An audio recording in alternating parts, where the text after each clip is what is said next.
There is an old joke which states there was an international conference on elephants. Okay, so people from all over the world coming in to talk about elephants. The Americans presented a paper on elephants and capitalism. The French presented a paper which was on elephants and love. The Indians presented a paper which was on elephants and spirituality. And the Canadian delegation presented a paper entitled Elephants, a Federal or Provincial Jurisdiction. This serves to illustrate the fact that Canada is kind of obsessed with this notion of federalism and the division of powers, and that's at the heart of this book that I recently read, which is called The Last Act. I really like this picture of Pierre Trudeau because he's completely exhausted. All he can do is give a thumbs up. It's a nice look. All right, so this book is about the story behind the 1982 repatriation of the Canadian Constitution. Again, what does repatriation mean? It's about allowing Canada's Parliament to modify its constitution without needing the approval of the Westminster Parliament in London. Fascinating background to the negotiations that took place. This was the result of what is called the First Ministers' Conference, which was a meeting of all of the heads of state of provincial governments as well as the federal government.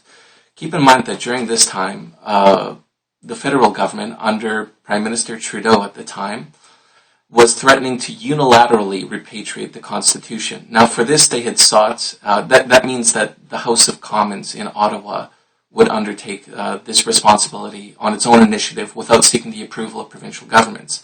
Were they legally able to do this?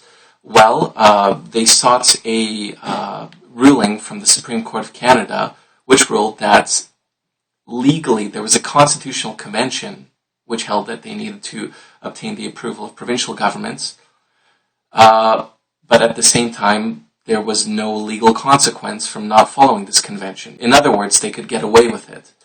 So with this threat, which kind of cast a bit of a gloom over this idea of unilateral repatriation of the Constitution. There was a First Ministers' Conference in 1981. Basically, this means that all of the heads of state, every province comes together, along with the federal government, and a few of their key advisors, 2 or 3 for each one, meet in a room, and they get into this horseshoe shape with everyone seated around the table. Now, there are intense personal rivalries, egos, all sorts of personal dynamics that are going on here. There are people who have had bad blood for decades who are now forced to sit at the same table and try to hash out a deal. So this is the personal dynamics that are going on at the same time as these ministers are starting to get together and come up with a deal for how to agree on how to repatriate this constitution. So it's important to note, right now there seems to be a bit of a myth that somehow this has now been taken in Quebec as kind of the story of how Quebec became alienated from the Canadian Federation. Although in practice, there was widespread provincial dissent for this development. There's a group which was called the Gang of Eight, which was every province except for New Brunswick and Ontario, who were opposed to this repatriation for a number of reasons. Now, this was about having a charter, which Pierre Trudeau was very passionate about.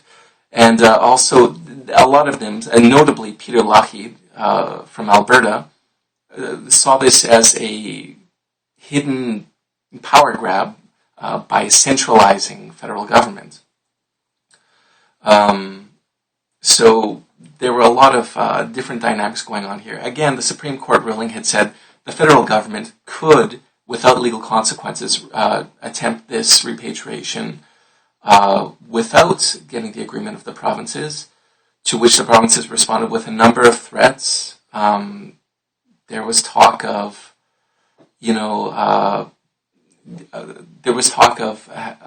appealing to the Westminster Parliament to stop this.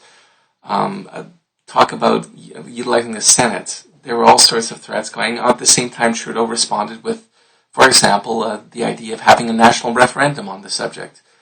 In the end, the agreement ended up being hashed out at this meeting, and with what has been now known as the famous Kitchen Accord, which was struck between Jean Chrétien, Roy Bromineau, and Roy McMurdy. Interesting to see how many of the figures who were involved in this negotiation ended up playing a large role in Canada's subsequent political history.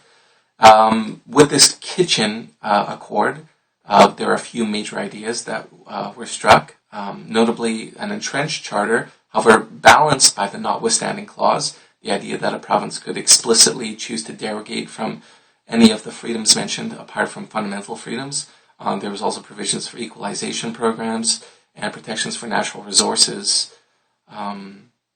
Accordingly, after this last meeting, consent was reached with every province except for Quebec, which was led, it should be mentioned at the time, by René Lévesque, who had a deep personal rivalry with Pierre Trudeau.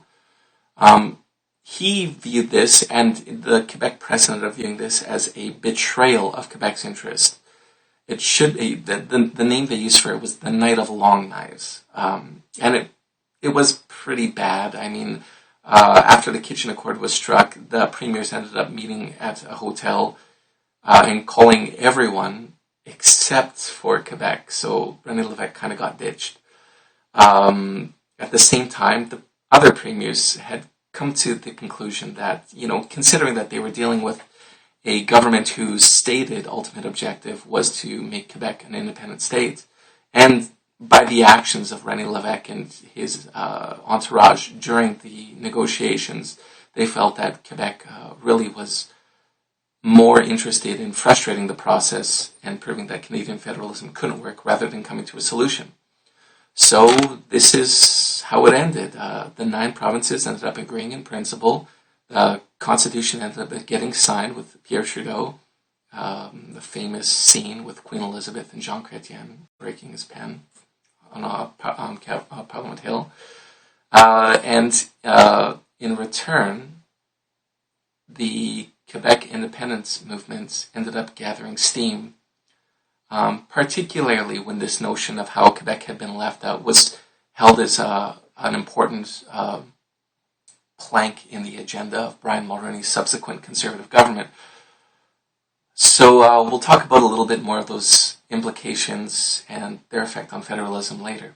Thank you very much.